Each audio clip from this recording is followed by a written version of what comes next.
오늘은 본문의 말씀을 통해 하나님의 성전인 우리라는 제목으로 하나님의 말씀 증거하도록 하겠습니다. 출애굽기 26장에 보면 하나님께서 출애굽한 이스라엘을 향해 성막을 만들 것을 말씀하십니다.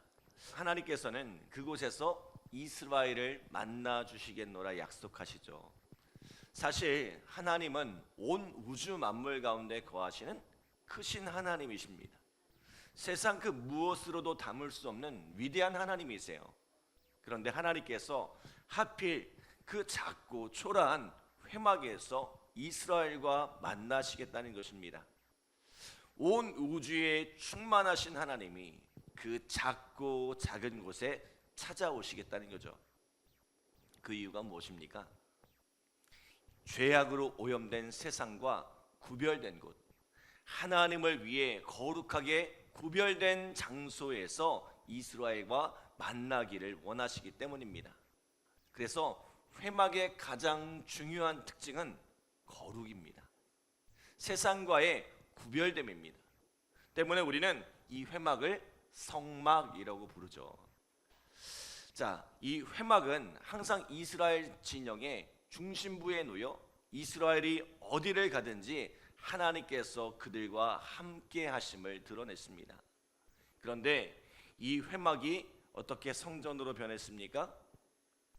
다윗이 이스라엘을 통일하고 백향목궁에 머물 때에 하나님께서 진토에 있던 나를 높여서 이렇게 좋은 백향목궁에 거하게 하셨는데 하나님의 괴는 아직도 이 초라한 회막에 머물고 있다 하여 성전 건축을 가슴에 품게 됩니다. 다윗은 전심으로 성전 건축을 준비하고 그 아들 솔로몬에 이르러서 드디어 성전이 완성되게 됩니다. 그리고 그 성전을 봉헌에 올릴 때 하나님께서 이런 약속을 주시죠.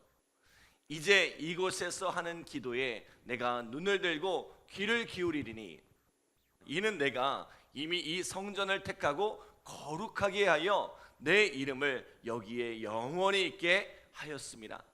내 눈과 내 마음이 항상 여기에 있으리라. 자, 성전은 하나님의 이름이 머무는 곳, 하나님의 눈과 하나님의 마음이 머무는 거룩한 곳입니다. 그런데 그 거룩한 성전이 세상 죄악으로 오염되고 말았습니다. 성전 안에 이방 신상이 세워지고 우상에게 제사를 드리는 종교 백화점이 되고 말았습니다. 결국 성전은 예루살렘과 함께 불타 사라지고 말았죠. 훗날 포로에서 돌아온 스룹바벨을 통해 성전이 재건되었고 또 유다의 왕이 되었던 분봉왕 헤롯을 통해 거대하고 화려한 성전으로 탈바꿈했지만 결국 이 화려한 성전도 거룩을 잃어버렸습니다. 하나님을 만나는 자리, 만민의 기도하는 집이 되어야 할 성전이 매매하는 자들로 가득한 강도의 구렬로 탈바꿈에 있더란 것입니다. 예수님은 거룩을 잃어버린 이 성전을 향해 이렇게 말씀하셨죠. 너희가 이 성전을 헐라 내가 사흘 동안에 일으키리라. 또 이렇게도 말씀하셨죠. 너희가 이 모든 것을 보지 못하느냐 내가 진실로 너희에게 이르노니 돌 하나도 돌 위에 남지 않고 다 무너뜨려지리라. 이 말씀이 어떻게 성취되었어요? 예수님께서 십자가에 달려 죽으실 때 성전의 휘장이 갈라짐으로 하나님과 우리 사이에 막혀졌던 담이 허물어졌습니다. 동시에 눈에 보이는 성전 예루살렘 성전의 시대는 끝이 났죠. 그리고 말씀하신 대로 예루살렘 성전은 돌 위에 돌 하나 남지 않고 사라졌습니다. 자, 그렇다면 예수님께서 사흘 만에 짓겠다고 말씀하셨던 이 새로운 성전은 무엇입니까? 우리 16절, 17절 말씀 함께 읽겠습니다. 너희는 너희가 하나님의 성전인 것과 하나님의 성령이 너희 안에 계시는 것을 알지 못하느냐? 누구든지 하나님의 성전을 더럽히면 하나님이 그 사람을 멸하시리라. 하나님의 성전은 거룩하니 너희도 그러하니라. 아멘. 예수님을 주로 고백하는 모든 이에게는 하나님의 성령이 그 속에 거하신다는 거예요. 우리 각 사람의 마음에 하나님의 영을 부어주셔서 우리와 함께 하시겠다는 것입니다. 다시 말하면 이제 성전은 어떤 특별한 장소가 아니라는 거죠. 교회라는 건물이 성전이 아닙니다. 여기에 있는 우리 각 사람이 성전이고, 성전된 우리가 모인 곳이 바로 교회입니다. 자, 그런데 성전이 성전되기 위해서 가장 중요한 것이 뭐라고 했어요? 뭐라고 했죠? 거룩이라고 했습니다. 성전이 성전되려면 세상으로부터의 구별됨이 중요하다고 했습니다. 하나님께서 구별하신 성전이 왜 망했어요? 거룩함을 잃어버렸기 때문에 망했습니다. 마찬가지로 우리가 예수 그리스도의 터 위에 성전으로 부름받았지만 내 삶의 이 거룩함을 잃어버리면, 세상으로부터 구별되지 않으면, 세상 죄악에 물들어 버리면 결국 내 속에 있는 하나님의 성전도 멸하시리라는 거예요. 그러므로 하나님의 성전이 거룩하니 우리도 거룩하게 살아야 한다는 것입니다. 앞서 고린도 교회의 성도들의 문제가 뭐라고 했어요? 그들이 하나님의 신령한 은사와 능력을 맛보고 그들이 영적으로 교만해졌다고 했습니다. 스스로를 자랑하며 뭔가 대단한 것처럼, 대단한 신앙을 소유한 것처럼 생각하지만 여전히 영적인 어린아이에 불과했다는 거죠. 그들은 여전히 육신에 속하여 하나님의 뜻을 분별하지 못하고 하나님의 비밀을 깨닫지 못했습니다. 때문에 그들이 신앙을 가졌다고 하지만, 예수를 믿는다고 하지만 삶의 형태는 여전히 세상의 것과 전혀 다를 바가 없더란 것입니다. 교회 안에서도 세상의 잣대로 판단하고, 또 세상 사람들이 그러한 것처럼 시기와 다툼이 넘쳐나고 분열과 당짓는 일들을 일삼더란 것입니다. 자기의 지식을 따라 신앙생활을 하니 세상의 죄악이 교회 안에서도 난무하더란 것입니다. 그러므로 오늘 사도 바울은 이렇게 권면합니다. 우리 18절로 20절 말씀 함께 읽겠습니다. 18절로 20절 시작. 아무도 자신을 속이지 말라. 너희 중에 누구든지 이 세상에서 지혜 있는 줄로 생각하거든 어리석은 자가 되라. 그리하여야 지혜로운 자가 되리라. 이 세상 지혜는 하나님께 어리석은 것이니 기록된 바 하나님은 지혜 있는 자들로 하여금 자기 꾀에 빠지게 하시는 이라 하였고, 또 주께서 지혜 있는 자들의 생각을 헛것으로 하신다 하셨느니라. 아멘. 여러분, 신앙이 없어도 세상적으로 지혜로운 사람이 있어요. 세상 물정에 밝고 세상 처세에 밝아서 세상에서 참 똑똑하게 사는 사람들이 있습니다. 그런데 고린도 교회에도 그런 사람들이 참 많았던 것 같습니다. 그도 그럴 것이 이 고린도라는 도시 자체가 원래 무역과 상업이 발달한 곳이기 때문입니다. 그들은 재리에 밝은 사람들이에요. 사람을 훤히 꿰뚫는 사람들이었어요. 문제는 그들이 세상을 살아가던 방식으로 교회에서도 똑같이 살아가려 하더란 것입니다. 그들이 세상에서 가졌던 지혜가 마치 하나님이 주신 지혜처럼 행동하더란 거죠. 이에 사도 바울이 뭐라고 경고해요? 마치 자기가 하나님의 지혜를 가진 것처럼 자기를 속이지 말라는 거예요.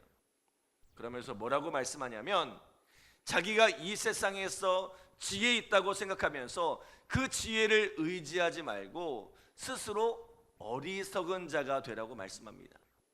왜요? 우리가 세상 지혜를 의지하면 결국 그 세상의 지혜가 자기를 자기 꾀에 빠지게 만들기 때문입니다. 무엇보다 그렇게 세상 지혜를 의지하면 그것이 성전의 거룩을 훼손한다는 거예요. 여러분, 교회에서 가장 위험한 사람이 어떤 사람인 줄 아세요? 기도하지 않는데 세상 똑똑한 사람이 가장 위험한 사람이에요. 그 사람은 세상 지혜로 번뜩이니까, 똑똑함이 넘쳐나니까 기도할 필요를 느끼지 못해요. 기도할 이유가 없어요. 그래서 하나님의 뜻이 어디에 있는지 묻지 않고 기도하지 않고 결정해요. 이런 사람이 교회를 이끌면 교회가 위험해집니다. 여러분, 사울왕이 왜 버림을 받았는지 아세요? 그는 분명 하나님의 택하신 사람, 하나님의 기름 부으신 사람이었습니다. 그러나 그가 하나님께 버림받은 것은 하나님께 지혜를 구하지 않았기 때문이에요. 역대상 10장 13절로 14절에 보면 이렇게 말씀합니다. 사울이 죽은 것은 여호와께 범죄하였기 때문이라. 그가 여호와의 말씀을 지키지 아니하고 또 신접한 자에게 가르치기를 청하고 여호와께 묻지 아니하였으므로 여호와께서 그를 죽이시고 그 나라를 이새의 아들 다윗에게 넘겨주셨더라 라고 말씀합니다. 하나님께서 사울을 버리신 결정적인 이유는 그가 하나님께 묻지 않았기 때문입니다. 그가 자기의 지혜를 의지하고 자기의 지혜를 의지하다가 안 되니까 결국 신접한 자를 의지하다가 망하게 된 거예요. 그러나 다윗은 자기의 지혜를 의지하지 않고 늘 하나님께 묻고 구하니 하나님께서 그 길을 열어주시고 그와 함께 하셔서 어디로 가든지 이기게 하시더란 것입니다. 그리스도인으로 살아간다는 것도 마찬가지입니다. 어쩌면 우리 중에는 세상 지혜에 밝은 사람이 있을지 모르겠습니다. 세상적으로 탁월한 사람이 있을지도 모릅니다. 그런데 그리스도인으로 살아가려면 그 세상적인 지혜와 세상적인 탁월함을 의지하지 말라는 거예요. 하나님께 묻지 않고 세상적인 기준으로 결정하지 말라는 거예요. 결정하기 전에 먼저 하나님께 기도하고 하나님께 묻고 구하라는 것입니다. 로마서 12장 2절에 보면 이렇게 말씀하죠. 너희는 이 세대를 본받지 말고 오직 마음을 새롭게 함으로 변화를 받아 하나님의 선하시고 기뻐하시고 온전하신 뜻이 무엇인지 분별하도록 하라. 세상적인 기준으로 결정하지 말고 하나님의 선하시고 기뻐하시고 온전하신 뜻이 무엇인지를 구하고 그 뜻을 따라 분별하고 그 뜻을 따라 결정하라는 거죠. 어쩌면 그 과정이 좀 더딜 수 있습니다. 어쩌면 그 결정이 세상적인 기준으로 볼 때 미련한 것일 수도 있어요. 그러나 우리가 미련하다 생각했던 그 하나님의 지혜가 세상의 지혜와는 견줄 수 없는 탁월한 지혜란 거죠. 우리 1장 25절에서 나눴던 말씀, 하나님의 어리석음이 사람보다 지혜롭고 하나님의 약하심이 사람보다 강하니라. 여러분, 하나님의 어리석음이 사람보다 지혜롭습니다. 하나님의 약하심이 사람보다 강합니다. 내가 아무리 똑똑하고 잘났어도 기도하고 내린 그 결정을 따라갈 수 없다는 것입니다. 우리가 그렇게 기도하며 주님의 뜻 가운데 살아갈 때에 그것이 우리의 삶을 건강하게 할 뿐만 아니라 우리를 어떻게 해요? 거룩하게 한다는 것입니다. 그 기도의 삶을 살아갈 때 우리의 마음의 성전이 비로소 거룩한 하나님의 성전이 된다는 것입니다.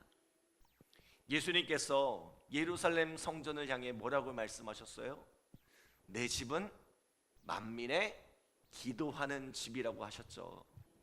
사랑하는 여러분, 오늘 우리 마음의 성전도 만민의 기도하는 집으로 거듭나는 은혜가 함께하기를 간절히 기도합니다. 세상 지혜로 내 마음을 채우지 않고 늘 기도하며 하나님의 뜻으로 채워가는 우리 믿음의 성도들 되시기를 간절히 기도합니다. 기도하겠습니다. 하나님 감사합니다. 오늘 우리를 구원하여 주시고 또 우리를 하나님의 성전 삼아 주심에 감사드립니다. 오늘 우리의 삶 가운데 하나님 앞에 거룩하게 구별된 삶이 있게 하여 주시옵소서. 세상의 헛된 것들을 의지하지 않고 세상의 지혜를 구하지 아니하고 오직 하나님의 지혜를 구하는 오늘 우리의 삶이 되어지게 하여 주시고, 하나님, 내 생각, 내 판단으로 결정하기보다 먼저 하나님께 기도하며 하나님께 그 뜻을 묻고 구하는 오늘 우리의 삶이 되어지게 하여 주시옵소서. 무엇을 결정하기 전에 하나님의 선하시고 기뻐하시고 온전하신 뜻이 무엇인지를 분별하는 우리의 삶이 되어질 수 있도록 주님 인도하여 주시옵소서. 오늘 이 새벽에도 그 뜻을 구하며 기도하는 우리 성도들 가운데 주님 응답하여 주시고 열매 맺게 하시는 귀한 삶을 경험케 하여 주시옵소서. 감사드리며 예수님의 이름으로 기도드립니다. 아멘.